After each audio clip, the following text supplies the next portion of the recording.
સુરતના લીંબાયતમાં કાપડ દલાલ આલોક અગ્રવાલે જાહેરમાં મોતને ઘાટ ઉતાર્યા હોવાના ખતરનાક સીસીટીવી આવ્યા સામે. સુરત પોલીસ કાયદોની વ્યવસ્થા જાળવી રાખવાના દાવાઓ માટે જાણીતી છે, ત્યાં ફરી એકવાર પોલીસ પેટ્રોલિંગની સ્પર્ધા ઉજાગર થઈ છે. 1 ઓગસ્ટની મોડી રાત્રે 12:30 વાગ્યાની આસપાસ લીંબાયત વિસ્તારમાં એક કાપડ દલાલની 60 થી વધુ ચપ્પુના ઘા મારી હત્યા કરવામાં આવી હતી. 3 હત્યારાઓએ 3 ચપ્પુ વડે 80 સેકન્ડમાં 60 થી વધુ ઘા ઝીંકીને મોતને ઘાટ ઉતાર્યો હતો. આ સમગ્ર ઘટનાના સીસીટીવી ફૂટેજ પણ સામે આવ્યા છે.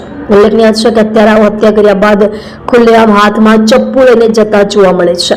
આ ઉપરાંત હવામાં ઉછાળતા પણ સીસીટીવીમાં દેખાય છે. આ ઘટનાથી સમગ્ર વિસ્તારમાં ભયનો માહોલ ફેલાયો હતો અને પોલીસની કાર્યક્ષમતા પર ગંભીર સવાલો ઉભા થયા છે. એક હત્યારે 40 ઘા ઝીંકી હાથની આંગળીઓ પણ કાપી નાખી.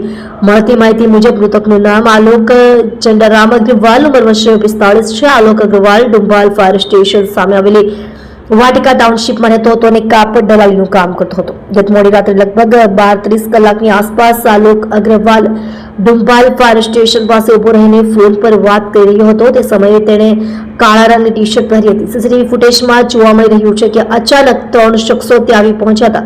એક હત્યારો જેણે લીલા રંગની ટી-શર્ટ પહેરી હતી તે પાછળથી આવ્યો અને અચાનક જ આલોક પર ચપ્પુથી હુમલો કરવાનું શરૂ કરી દેશે.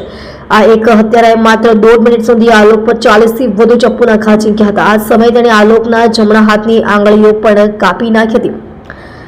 અજાણ્યા શખ્સો સામે હત્યાનો ગુનો દાખલ કરાયો. આ મામલે એસીપી VM જાડેજાએ જણાવ્યું હતું કે પોલીસે મૃતદેહનો કબજો લઈ પોસ્ટમોર્ટમ માટે મોકલી આપ્યો હતો. હાલ પોલીસે અજાણ્યા શખ્સો વિરુદ્ધ ગુનો નોંધી તેમની શોધખોળ માટે તજવીજ હાથ ધરી છે. પોલીસ સીસીટીવી ફૂટેજ અને અન્ય પુરાવાઓ એકત્ર કરીને હત્યારાઓને ઓળખવાનો પ્રયાસ કરી રહી છે.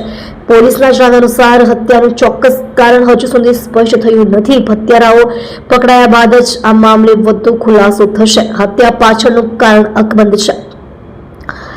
હત્યા પાછળ અંગતતા કે અન્ય કોઈ કારણ જવાબદાર હોય છે તે પોલીસ તપાસ બાદ જ જાણી શકાશે.